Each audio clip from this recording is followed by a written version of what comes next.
بسم اللہ الرحمن الرحیم ناظرین السلام علیکم۔ میرے ایک عزیز دوست سرکاری اسکول میں کلرک تھے جن کا نام منیر احمد ہے۔ منیر احمد کی ساری پنشن بیٹا اور بہو کھا گئے اور منیر احمد صاحب فالج میں مبتلا ہو گئے۔ وہ دو دو دن بھوکے گندگی میں پڑے رہتے تھے۔ جب مہینے بعد پنشن لانی ہوتی تو بیٹے کو باپ کا خیال آ جاتا۔ ایک دن منیر صاحب کی بیٹی آئی تو باپ کی حالت دیکھ کر بولی ابا کا علاج کروائیں، تو بھائی کہنے لگا میرے پاس تو کھانے کو کچھ نہیں ہے۔ اتنا سننا تھا کہ اس نے شور سے چوری بھائی کو اپنے سونے کے کنگن دیے اور کہا ابا کا علاج کروائیں۔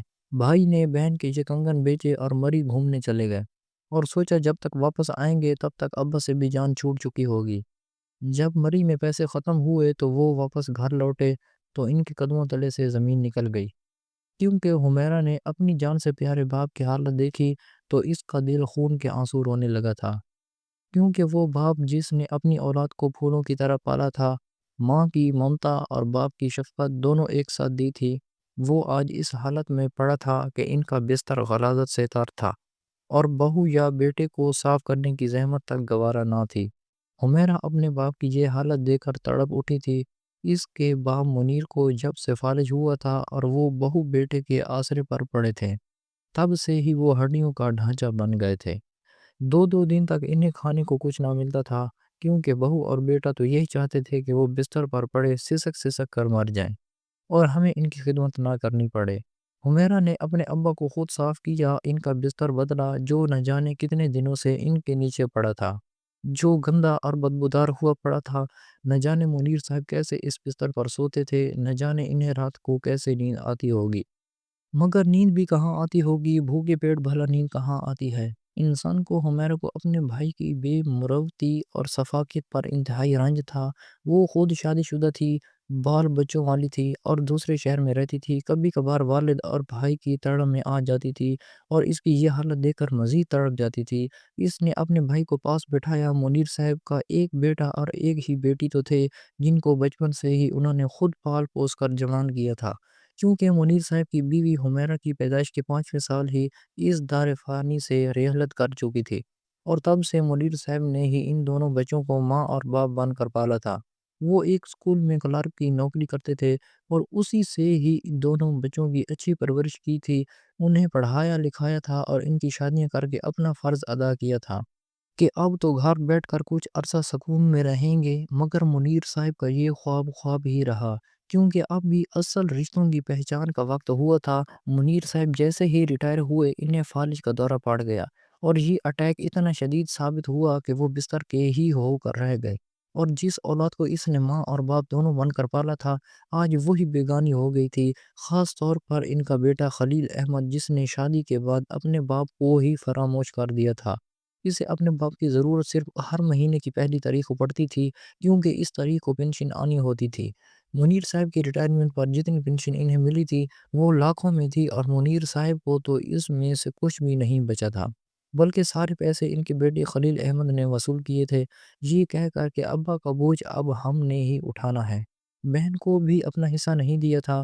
منیر صاحب بہت ہی زیادہ بے بس ہو گئے تھے، کیونکہ بیٹے جب جوان ہو جائیں تو باپ کے منہ کو آ جاتے ہیں۔ یہی حال خلیل احمد کا بھی تھا۔ اس نے بھی اپنی آنکھیں اپنے ماتھے پر رکھ لی تھیں اور بالکل اپنی بیوی کے نقش قدم پر چلنے لگا۔ جیسے جیسے اس کی بیوی اس کے کان بھرتی تھی وہ ویسے ویسے ہی کرتا تھا۔ وہ مکمل طور پر ران مرید تھا۔ اسے اپنے باپ کے احسانات بالکل بھول چکے تھے، کیونکہ اس کے باپ نے تو ماں کی کمی بھی پوری کی تھی اور باپ کی بھی اولاد کو پڑھایا لکھایا بھی تھا، مگر وہ پھر بھی باپ کے پیسوں کی لالچ میں ہی تھے۔ حمیرہ کی شادی تو منیر صاحب نے اپنی بہن کے بیٹے سے کر دی تھی، جو کہ دوسرے شہر میں رہتے تھے۔ وہ اپنے گھر میں خوش تھے اور آسودہ بھی تھی، اس لیے اس نے کبھی بھی باپ سے پیسے نہیں مانگے تھے۔ ویسے بھی وہ ایک خود دار اور احساس والی بیٹی تھی، احمد کی طرح خود غرض نہیں تھی، کیونکہ ماں باپ کی آخری عمر میں بیٹیاں ہی ان کا سہارا بنتی ہیں، بیٹے تو ان سے منہ موڑ لیتے ہیں۔ اب جب کبھی حمیرہ آتی اور اپنے باپ کا یہ حال دیکھتی، جس نے کبھی اپنے جسم پر ایک بوند میل بھی نہیں چکنے دی تھی، ان کا یہ حال دیکھتی تو خون کے آنسو روتی تھی۔ اپنے بھائی کو احساس دلاتی کہ ابا جان کا کچھ خیال کیا کرو، کیونکہ منیر صاحب نے اپنی ساری جمع پونجی اپنے بیٹے احمد پر لٹا دی تھی، مگر وہ انتہا کا نمک حرام تھا۔ آج بھی حمیرہ جب منیر صاحب سے ملنے اور ان کی خیریت دریافت کرنے آئی تو اپنے باپ کی یہ حالت دیکھ کر خون کے آنسو رونے لگی، کیونکہ اس کے باپ کا بستر بھی بہت ہی زیادہ گندا ہوا پڑا تھا۔ یوں لگتا تھا جیسے اتنے دنوں سے اسے صاف ہی نہیں کیا ہو۔ حمیرہ ساتھ ساتھ رو رہی تھی اور اپنے باپ سے معافی مانگ رہی تھی اور ان کا بستر بھی بدل رہی تھی۔ منیر صاحب بس آنکھوں سے آنسو بہا رہے تھے، کیونکہ فالج ہونے کی وجہ سے ان کی زبان بھی حرکت نہیں کرتی تھی۔ جب احمد کام سے گھر واپس آیا تو حمیرہ نے اسے اپنے پاس بٹھا لیا، کہنے لگی کہ احمد دیکھو تو صحیح، ابا جان کا کیا حال ہو گیا ہے۔ وہ بالکل ہی بستر کے ہو کر رہ گئے ہیں اور صفائی وغیرہ بھی نہیں کرتے۔ تم لوگ خود نہیں کر سکتے تو کوئی نرس ہی رکھ لو۔ ان کے لیے انہوں نے آج تک جتنا بھی کمایا ہے وہ تم پر ہی لٹایا ہے۔ کیا تمہارا حق نہیں پتا کہ تم اپنے باپ پر ان کے اس حال پر رحم کرو؟ خدا نہ کرے کہ تم پر بھی کبھی یہ وقت آئے اور تمہاری اولاد بھی ایسے منہ موڑ لے تو تمہارے دل پر کیا گزرے گی۔ حمیرہ نے اپنے بھائی پر کافی زیادہ جذباتی حملہ کیا تھا، مگر اس کے کان پر جوں تک نہیں ریگی تھی۔ حمیرہ کہنے لگی کہ ابا جان کا علاج ہی کروا لو، ان کی ساری دوائیاں بھی ختم ہو چکی ہیں اور دن بدن وہ سوکھ کر کانٹا بنتے جا رہے ہیں۔ کیا تمہیں ان پر ترس نہیں آتا؟ کیا تم ان کی ساری مہربانیاں بھول چکے ہو؟ اس نے جیسے بھائی کو احساس دلانا چاہا تھا، مگر اس کا تو خون بالکل ہی سفید ہو چکا تھا۔ کہنے لگا کہ میرے پاس پیسے کہاں سے آئیں گے؟ باپ کے علاج کے لیے میں کون سا لینڈ لارڈ ہوں یا میری ملیں چل رہی ہیں؟ وہ اس قدر بے مروتی سے بولا کہ حمیرہ دنگ رہ گئی۔ کہنے لگی کہ ابا کی پینشن ساری تم نے ہی رکھی ہے، میں نے تو اس میں سے اپنا حصہ بھی نہیں لیا۔ اور مہینے بعد جو ابا کی پینشن آتی ہے وہ بھی اچھی خاصی رقم ہوتی ہے۔ کیا اس میں ابا کی دوائیاں بھی نہیں آ سکتی؟ تمہارے اتنے ہی خرچے ہیں کہ پورے ہی نہیں ہو رہے؟ جس پر احمد نے خود سے بولا کہ تمہاری نظر تو اسی پینشن پر ہی اٹکی ہوئی ہے۔ شادی کے وقت تمہیں ابا نے اتنا زیادہ جہیز دیا تھا کہ میں نے تو کوئی سوال نہیں کیا تھا کہ اتنا زیادہ جہیز ہے، اور احمد کی اس بات پر تو حمیرہ بالکل سکتے میں آ گئی تھی۔ احمد اس قدر شفاق ہوگا اس نے کبھی سوچا بھی نہیں تھا۔ شرم دلانے کا کوئی فائدہ ہی نہیں تھا، نہ ہی احساس دلانے کا، کیونکہ نہ تو اس میں شرم تھی اور نہ ہی احساس نام کی کوئی چیز۔ حمیرہ خاموشی سے بھائی کے پاس سے اٹھ گئی۔ حمیرہ اپنے باپ کو اس حالت میں چھوڑ کر جانا تو نہیں چاہتی تھی، مگر اس کے پاس کوئی اور چارہ بھی نہیں تھا۔ وہ اس گھر سے نکل آئی، نہ جانے اس کے پیچھے اس کے باپ کی کیا حالت ہوئی ہوگی۔ آج تو اس نے اپنے باپ کو کھانا بھی کھلا دیا تھا اور اس کے کپڑے بھی بدل دیے تھے، اور وہ جانتی تھی کہ اس کے بعد اسے کوئی پوچھنے والا نہیں ہوگا، مگر اسے گھر کی بھی مجبوری تھی۔ بار بار اس کے شوہر کی طرف سے بلاوا آ رہا تھا کہ تم گھر کیوں نہیں آ رہے؟ بچے رو رہے ہیں، تم کہاں چلی گئی ہو؟ حمیرہ بیچاری بہت مجبور تھی، مگر اس کا دل غم سے پھٹا جا رہا تھا۔ آج تو اس کے بھائی خلیل احمد کے رویے نے دل توڑ کر رکھ دیا تھا۔ کوئی بیٹا اس قدر سخت دل کیسے ہو سکتا ہے کہ باپ کی ساری مہربانیاں ہی بھول جائے؟ ایک لمحے میں سب فراموش کر دیا۔ یہ سوچتے سوچتے حمیرہ گھر چلی گئی۔ اس کے گھر کے حالات بھی اتنے زیادہ اچھے نہیں تھے کہ وہ اپنے باپ کے لیے دوائیاں لے سکے یا اس کا علاج کروا سکے یا اس کے لیے کوئی نرس رکھ سکے۔ حمیرہ کے شوہر خرم طفیل کی کپڑوں کی دکان تھی اور اس میں مشکل سے ہی بچوں کا ہی گزارا ہوتا تھا اور اپنا پیٹ بھرتا تھا۔ اوپر سے بچوں کے اسکول کے خرچے بھی الگ تھے، کیونکہ یہ بہت بڑی دکان نہیں تھی بلکہ گزارے لائق تھی۔ اس لیے حمیرہ کو سمجھ نہیں آ رہا تھا کہ وہ کس طرح سے اپنے باپ کی مدد کرے، جو کہ مہینے کی تنخواہ ہونے کے باوجود بھی اپنے بیٹے کے رحم و کرم پر پڑا تھا، اور بہو تو اس قدر سنگ دل تھی کہ اس بات کرنا ہی فضول تھا۔ یقیناً احمد کے کان بھر کر اس نے بھی احمد کو اپنے جیسا بنا لیا تھا، اس لیے کسی بھی قسم کی کوئی بھی جذباتی بلیک میلنگ اس پر اثر نہیں کر رہی تھی۔ حمیرہ جانتی تھی کہ ہر مہینے کی پہلی تاریخ کو احمد ابا کو نہلا دھلا کر تیار کرتا ہے تاکہ وہ اس کے ساتھ جائیں اور پینشن لے سکیں۔ تب تو اسے بڑا خیال آ جاتا ہے ابا کو نہلانے کا، تب تو اسے گھن نہیں آتی تھی ابا سے، نہ ہی اسے کوئی اپنا کام یاد آتا تھا، کیونکہ اسے ابا سے مطلب ہوتا تھا کہ پینشن کی ساری رقم وہ ہتھیار لے۔ وہ دونوں میاں بیوی ہی عیاش پرستی تھے، 4 دنوں میں پیسے اڑا کر رکھ دیتے تھے اور پھر سارا مہینہ اپنی ناداری کا رونا روتے تھے کہ مہینہ کیسے گزرے گا۔ سناتے تو وہ منیر صاحب کو ہی تھے کہ ہم خود اتنی مشکل سے گزر بسر کر رہے ہیں، آپ کو دوائیاں کہاں سے لا کر دیں اور کھلائیں۔ کچھ دن یوں ہی گزر گئے اور حمیرہ کچھ دن بعد اپنے ابا کے گھر دوبارہ آئی۔ اس نے اپنے دوپٹے کے پلوں میں کوئی چیز باندھ رکھی تھی جو شاید وہ اپنے گھر والوں سے بھی چھپا کر لائی تھی۔ وہ کوئی اور چیز نہیں بلکہ اس کے سونے کے کنگن تھے، جو کہ منیر صاحب نے ہی اسے پہنائے تھے۔ اس کی شادی کے وقت وہ سونے کے کنگن شاید آج ابا کے ہی کام آ جاتے، کیونکہ اس نے اپنے شوہر سے چھپ کر یہ کام کیا تھا۔ اس کا شوہر بھی احمد کی طرح ہی لالچی طبیعت کا مالک تھا۔ وہ بھی کہتا تھا کہ بس اپنا پیٹ ہی اتنی مشکل سے پال رہے ہیں، اب دوسروں کا وبال اپنے سر پر کیوں لے۔ ویسے بھی اس کے چھوٹے چھوٹے بچے تھے، ان کے مستقبل کا بھی سوال تھا، مگر حمیرہ کو صرف اور صرف اس وقت اپنے باپ کی اس حالت کو بہتر بنانا تھا۔ اس لیے اس کے پاس اور کوئی راستہ نہیں تھا کہ وہ یہ سونے کے کنگن بیچ کر پیسے ان کے علاج پر لگا دے۔ منیر صاحب کچھ تو چلنے پھرنے کے قابل ہو سکیں اور اپنے بیٹے اور بہو کے محتاج ہو کر نہ رہ سکیں، کیونکہ محتاجی بہت بڑی بدبختی اور لعنت ہے۔ عمیر جب منیر صاحب کے پاس آئی تو ان کی حالت ویسی ہی تھی جیسی ایک فقیر کی ہوتی ہے، جو کہ اپنی جوگیوں میں بالکل ناداری کی حالت میں اور محتاجی کی حالت میں کسی کے رحم و کرم پر پڑا ہوا ہو۔ وہ بالکل ہڈیوں کا ڈھانچہ بنتے جا رہے تھے۔ جیسے ہی وہ حمیرہ کا چہرہ دیکھتے، ان کے چہرے پر امید کی ایک ہلکی سی کرن آ جاتی تھی۔ وہ حمیرہ کو ایسے دیکھتے تھے جیسے بھوک سے پیاسا بچہ اپنی ماں کو دیکھتا ہے، اور حمیرہ اپنے باپ کی یہ نظریں سہ نہیں پاتی تھی۔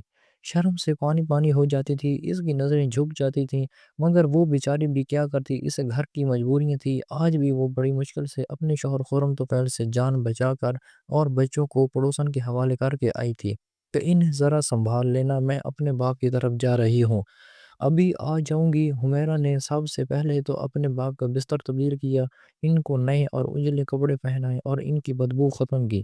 منیر صاحب تھوڑے سے آسودہ ہو گئے تھے، ان کی نظروں میں حمیرہ کے لیے شکر گزاری تھی۔ حالانکہ وہ حمیرہ کے باپ تھے، پھر بھی وہ اس کا شکریہ ادا کر رہے تھے۔ یہ بھی زمانہ آنا تھا کہ باپ اپنی اولاد کا احسان مند ہو جائے۔ حالانکہ باپ کے احسانات تو اتنے ہوتے ہیں کہ اولاد انہیں چاہ کر بھی ادا نہیں کر سکتی، ان کا حق ادا نہیں کر سکتی۔ حمیرہ کی آنکھوں میں اپنے باپ کی ایسی نظریں دیکھ کر آنسو آ جاتے، کہنے لگی کہ ابا جان مجھے اس طرح سے نہ دیکھیں، میں تو آپ کا کوئی بھی احسان ادا نہیں کر سکتی جو آپ نے ہم بہن بھائیوں پر کیا ہے۔ مگر بھائی تو احسان فراموش نکلا، اس سے تو اپنی بیوی سے ہی فرصت نہیں ہے، وہ ہر وقت اس کے کان بھرتی رہتی ہے۔ حمیرہ اپنے باپ کے سامنے پھٹ پڑی، کیونکہ باپ کی حالت دیکھ کر اس کا دل پھٹنے کے قریب تھا، مگر منیر نے ہاتھ کے ہلکے سے اشارے سے اسے منع کر دیا کہ ایسے مت کہو۔ وہ اپنی نظروں سے اسے سارا کچھ سمجھا رہے تھے، کیونکہ انہیں اپنے بیٹے سے بھی کوئی شکوہ نہیں تھا۔ کیسے باپ تھے، کتنا بڑا دل تھا، ایسے باپ تو نصیب والوں کو ملتے ہیں، مگر خلیل احمد تو صدا کا بد نصیب تھا۔ ضرور وہ اپنی عمر کے آخری حصے میں پچھتائے گا کہ اس نے اپنے باپ کے ساتھ کیا کیا، کیونکہ ماں باپ کے ساتھ کی گئی زیادتی کا بدلہ انسان دنیا میں ہی ادا کر کے جاتا ہے۔ مگر منیر صاحب پھر بھی احمد کے لیے بد دعا نہیں کر سکتے تھے۔ حمیرہ منیر صاحب کی حالت درست کرنے کے بعد احمد کے کمرے میں چلی گئی، جو کہ اے سی نما پنکھے کے نیچے بڑا آرام کر رہا تھا۔ حمیرہ کو بس نہیں چل رہا تھا کہ اس کا منہ توڑ دے اور اسے کہے کہ اس کا بل ادا کرنے کے پیسے آ جاتے ہیں، مگر ابا کی دواؤں کی چند ہزار تمہارے پاس نہیں ہے، کیونکہ تمہیں اپنی عیاشیوں سے فرصت ملے تو تم ابا کا دھیان کرو۔ مگر وہ یہ سب کچھ سوچ کر ہی رہ گئی، کیونکہ وہ اپنے بھائی سے دشمنی نہیں لینا چاہتی تھی۔ یہ نہ ہو کہ منیر صاحب پہلے والی بری حالت میں آ جائیں، اس لیے وہ بڑے آرام سے احمد کے پاس بیٹھی اور اپنی چادر کے نیچے سے چھپے کنگن نکال کر احمد کو تھما دیے۔ کہنے لگی کہ یہ کنگن میری شادی کے ہیں، جو کہ ابا نے مجھے تحفے کے طور پر دیے تھے، مگر ان کے احسانات میری ذات پر اتنے زیادہ ہیں کہ میں چاہ کر بھی ان کا بدلہ نہیں دے سکتی۔ میرے پاس اور تو کچھ نہیں ہے مگر یہ کنگن ہے، تم انہیں بیچ کر ابا کا علاج کرواؤ، کیونکہ میرے پاس تو اتنا وقت نہیں ہے کہ میں ابا کے پیچھے ہسپتالوں کے دھکے کھا سکوں۔ میں آج بھی بڑی مشکل سے اپنے شوہر سے نظر بچا کر آئی ہوں۔ وہ حمیرہ کی باتیں سن رہا تھا یا نہیں، مگر اس کی نظریں جیسے کنگن میں گاڑ سی گئی تھی۔ اچانک اس کی بیوی بھی کمرے میں آ گئی، کہنے لگی ارے سونے کے کنگن تمہارے پاس کہاں سے آئے؟ اس سے پہلے کہ حمیرہ کنگن چھپاتی اس نے خود ہی دیکھ لیے تھے۔ وہ حمیرہ چاہ کر بھی ان کو چھپا نہیں سکتی تھی، کیونکہ اسے لگتا تھا کہ کہیں اس کی بیوی کنگن بھی ہتھیا نہ لے اور اس کے باغ کا علاج پھر ہونے سے رہ جائے۔ احمد نے وہ کنگن حمیرہ سے لے لیے، کہنے لگا کہ تم فکر کیوں کرتی ہو حمیرہ، وہ میرے بھی باپ ہیں اور مجھے بھی اتنے ہی عزیز ہیں جتنے کہ تم ہیں۔ میرے پاس اگر پیسے ہوتے تو میں ان کا ضرور علاج کرواتا، مگر تمہارا شکریہ کہ تم نے اپنے باپ کی پرواہ کی۔ آخر کار بیٹیاں ہی باپ کے کام آتی ہیں۔ میں تو شاید بدقسمت ہوں جسے باپ کی خدمت کرنا بھی نصیب نہیں۔ وہ اتنی مسکینیت سے اپنی بے شرمی کے قصے سنا رہا تھا کہ وہ حمیرہ جل کر رہ گئی، مگر منہ سے کچھ نہ بولی۔ کہنے لگی، ان کنگن کو بیچ دو اور ابا کا علاج کرواؤ، کیونکہ ان کی حالت بہت ہی زیادہ خراب ہے۔ اگر ان کی محتاجی دور ہو جائے گی تو تم لوگوں کو بھی زیادہ تکلیف نہیں اٹھانا پڑے گی۔ حمیرہ نے احمد کو سمجھاتے ہوئے کہا۔ احمد نے کہا کہ تم فکر ہی نہ کرو اور بے فکر ہو کر گھر جاؤ، ابا کا علاج مجھ پر چھوڑ دو۔ احمد نے وہ کنگن اپنی جیب میں رکھ لیے تاکہ حمیرہ کا ارادہ بدل نہ جائے۔ اس کے دل میں تو لڈو پھوٹ رہے تھے کہ اچھی بیوقوف بہن ہے، اسے اپنے لٹیرے بھائی کو سونا دکھا کر اس کا ایمان مزید خراب کر رہی ہے۔ حمیرہ بیچاری بھولی بھالی سی تھی، اسے اس حد تک یقین نہیں تھا کہ اس کا بھائی اس قدر سفاکت پر اتر آئے گا کہ مگر جب انسان کا ایمان ڈگمگا جائے تو وہ پھر اپنی ہی نظروں میں گرتا چلا جاتا ہے، اور دوسروں کی نظروں میں بھی۔ حمیرہ کے جانے کے بعد احمد کنگن کو غور سے دیکھ رہا تھا کہ کہیں یہ نکلی تو نہیں۔ اس کی بیوی آئی اور احمد کے ہاتھ سے کنگن جھپٹ لیے، کہنے لگی، یار اتنے خوبصورت کنگن ہیں، مجھے تو کسی نے نہیں پہنائے۔ حالانکہ سسرال والوں کا حق ہوتا ہے کہ بہو کو کنگن پہنائے۔ احمد اپنی بیوی کو دیکھتا رہا، کہنے لگا کہ تم کیا چاہتی ہو، میں ان کنگنوں کا کیا کروں؟ وہ تو بالکل ہی اپنی بیوی کا غلام تھا، جو بات وہ کہتی تھی احمد وہی کرتا تھا۔ یوں لگتا تھا جیسے اس کی بیوی نے اس پر کوئی جادو کیا ہے اور اسے اپنا اسیر بنا دیا ہے۔ ایک دم سے کہنے لگی کہ اوف، یہاں کتنی گرمی ہے، یہاں بار بار لوڈ شیڈنگ ہو جاتی ہے۔ کراچی کا موسم تو تمہیں پتہ ہے کہ کس قدر گرم ہے، اور تم مجھے ہنی مون پر بھی نہیں لے کر گئے تھے۔ احمد خباثت سے مسکرا دیا، کہنے لگا کہ کیا ہنی مون جانے کا ارادہ ہے تمہارا؟ جس پر اس کی بیوی کہنے لگی کہ ارادہ تو اچھا ہے، اگر تمہارے اندر ہمدردی کا جذبہ نہ جاگا تو ہنی مون پر جانے میں کیا کباہت ہے؟ اس کا اشارہ شاید احمد کے باپ کی طرف تھا۔ احمد کہنے لگا کہ ابا کا علاج اب ممکن نہیں ہے، حمیرہ تو جھلی ہے، اسے کچھ پتہ ہی نہیں ہے۔ بھلا فالج کا علاج بھی ممکن ہو سکتا ہے کیا؟ اس لیے ابا پر پیسے ضائع کرنے کا کوئی فائدہ نہیں ہے۔ اور احمد کی بیوی یہی تو چاہتی تھی کہ کہنے لگی کہ چلو مری گھومنے چلتے ہیں، تھوڑی سی اوپنگ ہو جائے گی۔ یہ کہتے ساتھ ہی احمد اور اس کی بیوی مری جانے کی تیاریوں میں لگ گئے۔ احمد نے وہ کنگن ایک سونار کو بیچ کر پیسے اپنی جیب میں ڈال لیے۔ اس نے ابا کو تھوڑی بہت دوا کے پیسے دیے اور اپنی بیوی کے ساتھ چلتا بنا۔ وہ دونوں میاں بیوی عیاش پرست تھے، ان کے ہاتھ میں 4 روپے آ گئے تھے۔ اب جب تک وہ انہیں اڑا نہ دیتے انہیں سکون کہاں ملنا تھا۔ ادھر حمیرہ اپنے گھر میں سکون سے تھی کہ اب تو ان پیسوں سے ابا کا علاج ہو جائے گا۔ حمیرہ کے وہ کنگن اس کے شوہر نے لا کر میں چھپا رکھے ہوئے تھے، اور لاکر کی چابی اس دن حمیرہ کے ہاتھ لگ گئی تھی، جس کی وجہ سے اس نے کنگن نکال لیے تھے۔ آج اس کا شوہر اجلت میں گھر آیا، کہنے لگا کہ لاکر کی چابی کہاں ہے؟ حمیرہ پریشان ہو گئی، کہنے لگی کہ کیا ہوا، خیریت تو ہے؟ جس پر اس کا شوہر کہنے لگا کہ میری دکان میں بہت بڑا گھاٹا ہو گیا ہے، لگتا ہے مجھے وہ کنگن بیچنے پڑیں گے تاکہ میں اس خسارے کو پورا کر سکوں اور ہم سڑک پر نہ آ جائیں۔ وہ کافی زیادہ پریشان لگ رہا تھا، اور حمیرہ کے چہرے پر تو ہوائیاں اڑنے لگیں۔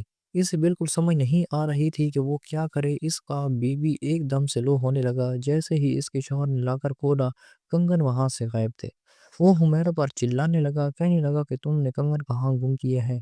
کنگن مجھے نکال کر دو ورنہ اس گھر سے چلی جانا۔